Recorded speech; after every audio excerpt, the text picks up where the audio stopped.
3 months from now, imagine hitting publish on an app you build from scratch, or holding a fluent conversation in a language you used to stumble through, or playing a song that once felt impossible. Not because you got lucky, or because you disappeared into a cave of coffee and chaos, but because you followed a clear, aggressive plan designed to learn faster and smarter than the average grind. That's the promise of Ultralearning by Scott Young, a no-nonsense, self-directed way to master hard skills quickly. This isn't school with extra glitter. It's the opposite. Fewer lectures, more results. Less consuming, more creating. You pick the target. You set the pace. You ship the outcome. In this video, I'll give you the blueprint I wish I had years ago. The one that turns scattered study into focused progress. We'll start by mapping the skill like a strategist, then lock in distraction-proof focus, practice the real thing early, drill your bottlenecks, and build a retention system that keeps what you learn from leaking away. If you're 18 to 40 and hungry to level up, career, business, or side hustle, this is how you cut months off the journey. Here's the catch. Speed without direction is just spinning your wheels. So, before we sprint, we aim. We need a clear map of what to learn and why it matters. A plan sharp enough to say yes to progress and no to busy work. Ready? Let's open Section 1, Plan and Focus, starting with the most underrated superpower in learning, meta-learning. Section 1. Strategic planning and mapping. If we're going to master a skill in record time, we have to start with the most critical, yet most overlooked step, strategy. Think of it like this. Would a general go to war without a map? Or a CEO launch a company without a business plan? Of course not. But that's exactly what most of us do when we decide to learn to code, or learn a new language, or even learn advanced financial modeling. We just open the first book and start reading. Scott Young argues that 10% of your entire learning time should be spent on this initial phase, Phase 1, strategic planning and mapping. This phase ensures you never waste time studying the wrong things, in the wrong order, or with the wrong methods. It's about building the architecture of mastery before you lay the first brick. The meta-learning map. The cornerstone of Phase 1 is creating what Young calls a meta-learning map. Meta-learning is simply learning how to learn the specific skill you're targeting. This map forces you to dissect the skill into its core components. You need to ask 3 fundamental questions about the skill you want to acquire. First, what are the concepts? These are the theoretical structures and ideas that you must understand. If you're learning finance, this might be the time value of money, the relationship between risk and return, or how a balance sheet works. Concepts require deep, non-memorized understanding. Second, what are the facts? These are the memorization tasks, the details that must be recalled instantly. In language learning, these are vocabulary words. In coding, they might be common syntax commands or keyboard shortcuts. Facts are best handled with tools like spaced repetition, which we'll discuss later. Third, what are the procedures? This is the practice, the actual actions you must perform to execute the skill. For a programmer, this is writing clean functions. For a public speaker, it's controlling your breath and pacing your delivery. Procedures are where the directness principle comes into play, and they require physical or mental repetition. By charting these 3 areas, you immediately identify your bottlenecks. If your skill is mostly procedural, you know to spend less time reading concept books and more time actually doing. If it's fact-heavy, you prioritize your spaced repetition system. Stop blindly consuming content and start systematically attacking the map. This strategic step alone can cut your learning time in half. The directness principle. Once you have your map, you must apply the most ruthless, efficiency-driving principle in the entire Ultralearning framework, the directness principle. This principle states that you should always strive to learn by doing the thing you want to become good at. It sounds obvious, but look at traditional learning environments. A college student wants to be a data analyst. They spend 4 months reading about statistical theory, passing written exams, and completing contrived assignments. How much time did they actually spend cleaning messy real-world data, building a dashboard for a client, or presenting findings to a non-technical audience? Probably very little. The directness principle forces you to maximize the overlap between your learning environment and the real-world environment where the skill is used. If you want to be a software developer, you don't spend months reading Python syntax books. You immediately start a real project. Build a simple website, write a script to automate your taxes, or clone a basic app. When you get stuck, that's when you look up the documentation or read the syntax guide. The problem, the direct application, drives the learning. If you want to speak Mandarin, you don't spend hours drilling obscure grammar rules in a textbook. You find a conversation partner, or you jump on a language exchange app and you start speaking. You accept that you will sound foolish and make mistakes. But that mistake-ridden, real-time communication is the direct environment, and it's the fastest path to fluency. Indirect learning, reading, watching lectures, studying in a vacuum, creates knowledge about the skill. Direct learning creates the skill itself. Young suggests several tactics to increase directness. 1. Project-based learning. Design a final, tangible product that requires you to use the skill in a real way. 2. Immersion. Put yourself entirely within the language, coding, or working environment you are trying to master. 3. Simulations. If real immersion is impossible, like learning to fly a plane, use the highest fidelity simulation available. The biggest mistake learners make is falling into the transfer trap, the false hope that the indirect knowledge they gain will seamlessly transfer to the direct application. It rarely does. Your brain learns best in context, and the context must be the real world. So ditch the purely theoretical courses and find a way to make your learning project a genuine act of doing. The project mindset. The final component of Phase 1 is embracing the project mindset. Ultralearning is fundamentally about intense, focused, and finite learning blocks. It is not the casual, lifelong meandering toward improvement that many people mistake for self-development. A project, by definition, has a clear starting point, a defined scope, and a definite end date. Scott Young himself demonstrated this power by learning the MIT computer science curriculum in 12 months and learning 4 languages in 1 year. These were not open-ended goals. They were intensely time-constrained projects. Why are constraints so crucial? Because they introduce urgency and focus.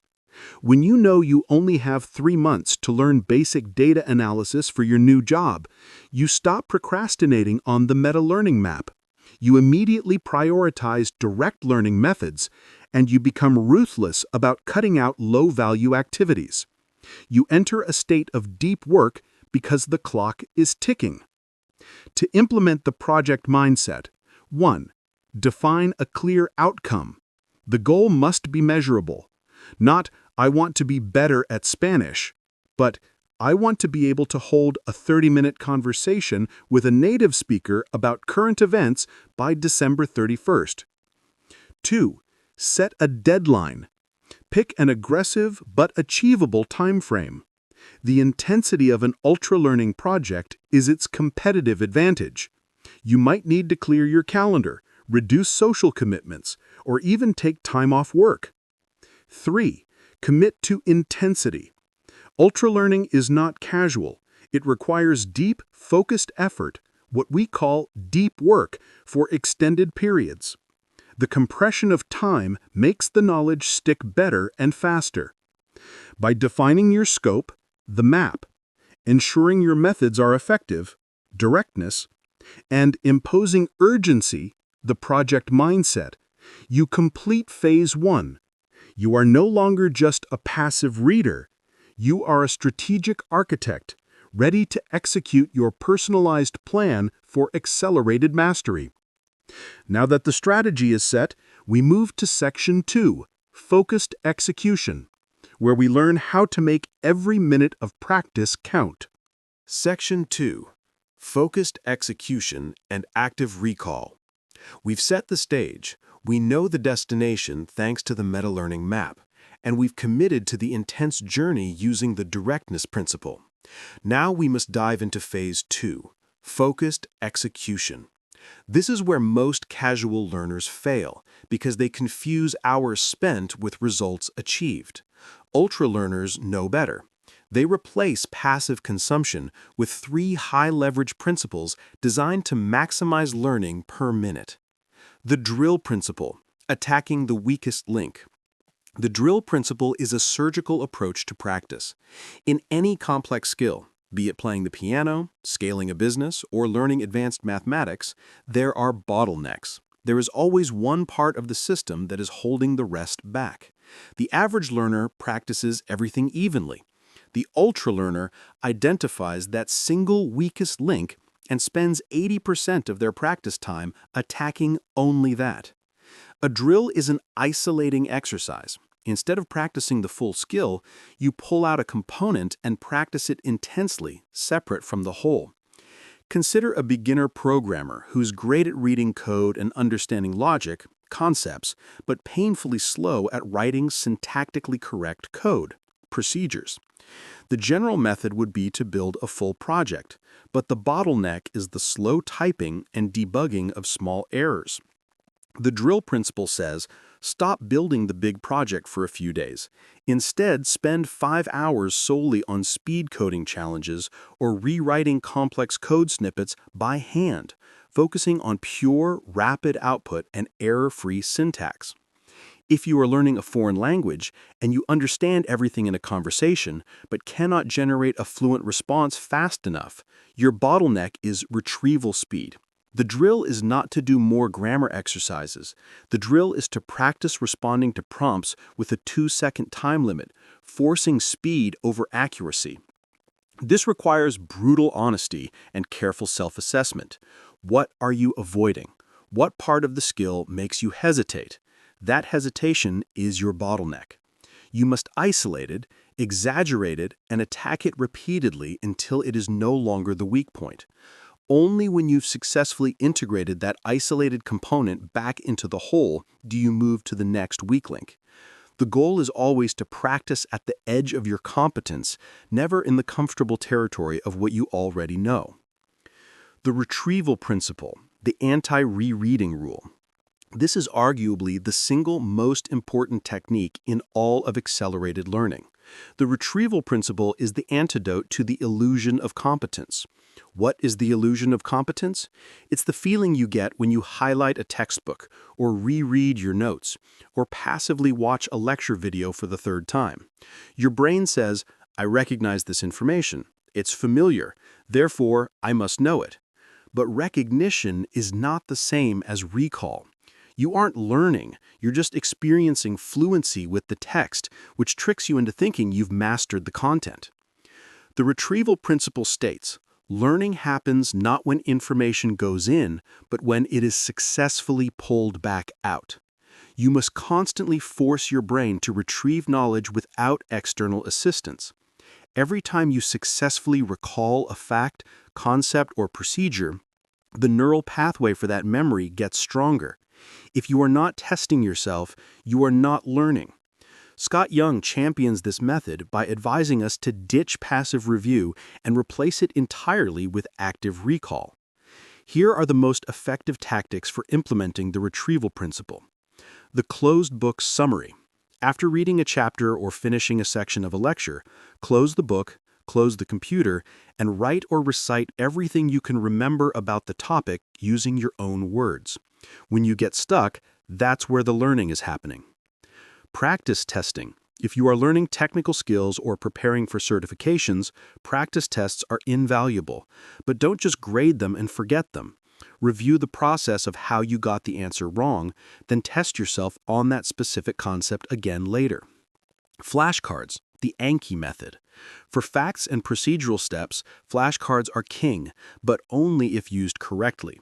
Tools like Anki, which use spaced repetition, force you to retrieve information right before you're about to forget it. This constant, slightly effortful pulling of the information is the mechanism that hardens memory. Stop passively reviewing the material.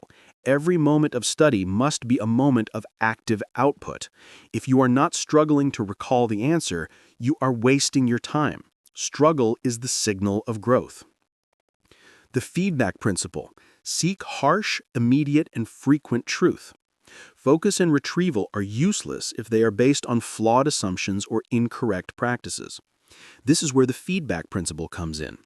The speed at which you improve is limited by the speed and severity of the feedback you receive. Why is immediate feedback so essential? Because every time you practice incorrectly without correction, you reinforce a bad habit. If you spend 3 weeks using a slightly flawed technique in a sport or implementing an inefficient line of code, you are digging a neurological ditch that becomes exponentially harder to climb out of.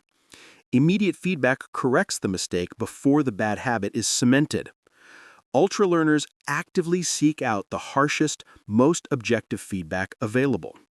Machine feedback. This is the easiest and fastest type. If you are learning code, the compiler or interpreter gives you instant, non-emotional feedback. Error, line 42. If you are learning sales, a role-playing exercise recorded and immediately reviewed gives you honest data on your tonality and posture. Expert feedback. This is often the most painful but most valuable. Don't ask a friend to review your work. Ask a demanding mentor, an industry professional, or a potential client. You need someone who is willing to tell you your draft essay is disorganized, your design is confusing, or your logic is deeply flawed. Outcome feedback. Does the skill work in the real world? Did your investment strategy beat the market? Did the recipe taste good? Did the presentation convince the board? This is the ultimate non-negotiable judge of your mastery. Crucially, Young notes that to leverage the feedback principle, you must develop an emotional, neutral relationship with failure. Failure is not a reflection of your worth, it is simply data that points to your next drill. Embrace the immediate sharp sting of correction because it means your learning trajectory just took a massive upward jump. Section 2, Focused Execution, shifts your mindset from being a consumer of knowledge to an active, relentless producer of skill. By surgically attacking weaknesses with the drill principle, cementing knowledge through the retrieval principle, and calibrating your efforts with the feedback principle, you create the maximum possible momentum in your ultralearning project. With this momentum established, we move to the final phase, ensuring that the knowledge you fought so hard to gain actually sticks. Section 3. Continuous Improvement and Retention. We've now covered the architecture of mastery in Section 1 and the intense, focused practice of Section 2. You've put in the deep work, you've sought out harsh feedback, and you've begun to execute the skill directly. But here's the problem.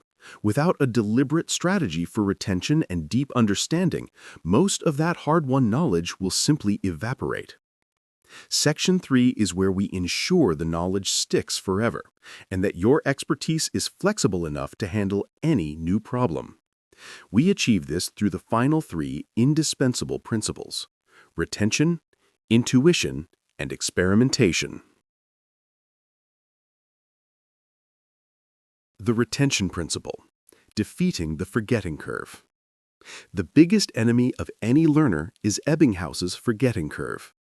Research shows that without deliberate effort to retain information, you can forget up to 70% of new knowledge within 24 hours.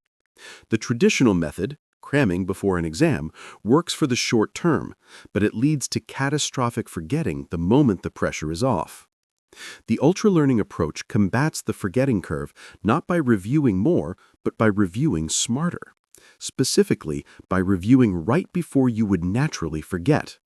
This is the core of the retention principle, and the best tool for this is spaced repetition. Spaced repetition uses an algorithm to test you on a fact or concept, and based on how easily you recalled it, it schedules the next review.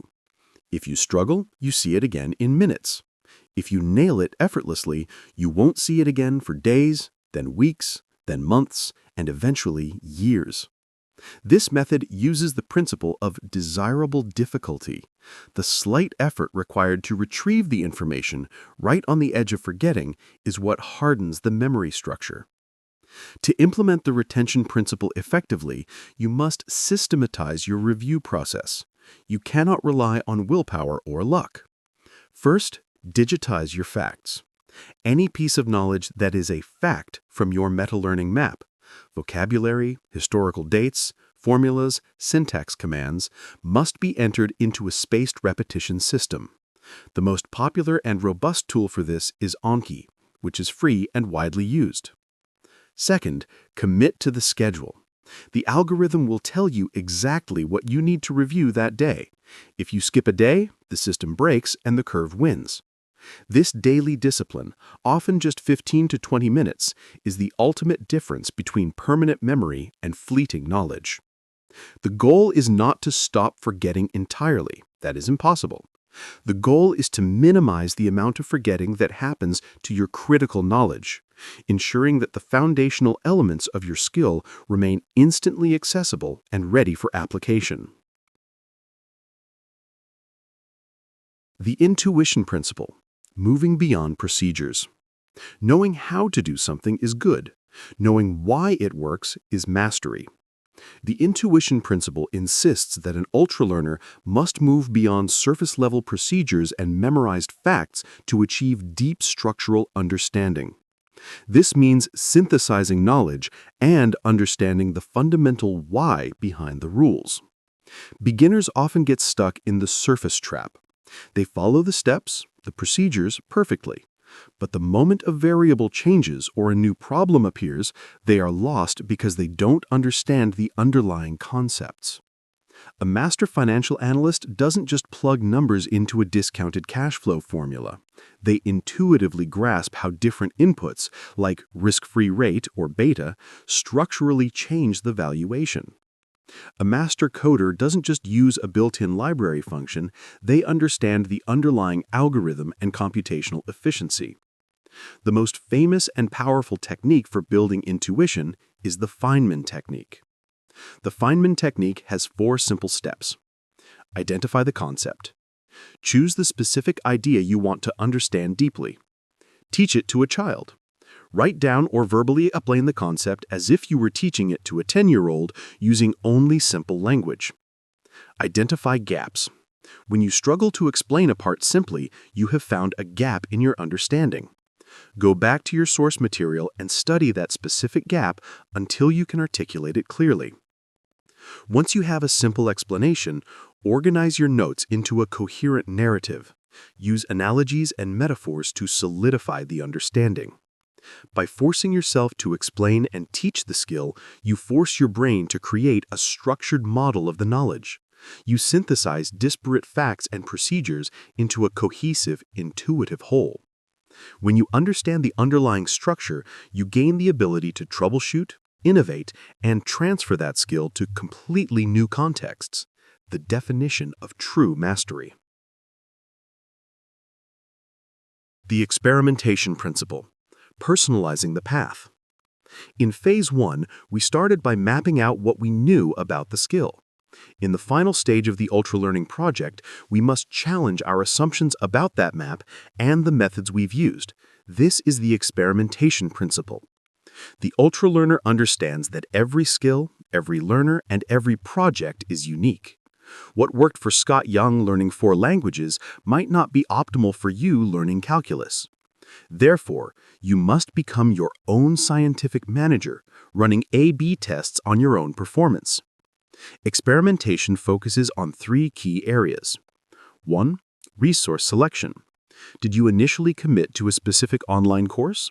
Now try reading an alternative textbook, listening to a podcast series by a dissenting expert, or watching a YouTube tutorial that focuses on practical application instead of theory. Expose yourself to different viewpoints to see the edges of the skill. 2. Technique modification. If you spent Phase 2 heavily relying on flashcards, try swapping that out for a week of pure closed-book summaries. If you were doing 10 one-hour practice sessions, try one 10-hour intensive block instead. See which methods produce faster, more satisfying results for your particular brain and the current demands of the skill. 3. Style and focus. Once you know the rules, you can break them. If you learned classical piano, try playing jazz. If you learned structured corporate writing, try journalistic storytelling. Experimentation is how you turn skill replication into personal innovation. It's how you take the foundational knowledge and make it uniquely yours, preparing you to tackle new, complex problems that your initial learning materials never covered. Experimentation also prepares you for the post-project reality. Ultralearning projects have an end date, but mastery is a continuous journey. By establishing a habit of constant small experiments, you ensure your learning never plateaus, allowing you to continually push the boundaries of your competence long after the initial intense project is complete. The 3 sections of ultralearning, strategic planning, focused execution, and continuous improvement, create a powerful cycle.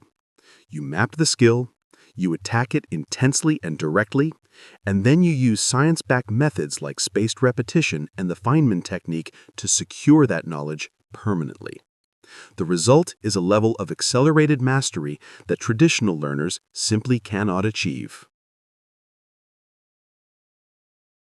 So there you have it, the complete 3-phase blueprint for ultralearning from Scott Young. Stop guessing and start strategizing.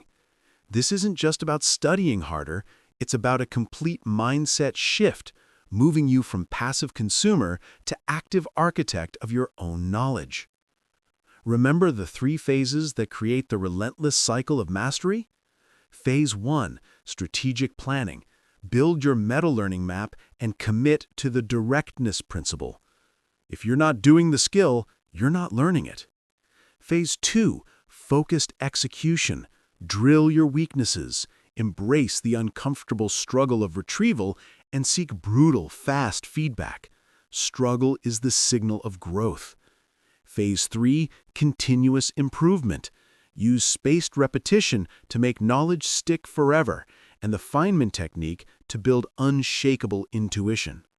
The goal is simple: collapse the learning curve. You now have the exact framework Scott Young used to master advanced skills in record time. This framework is your competitive advantage in an accelerating world, whether you're tackling coding, finance, or a new language.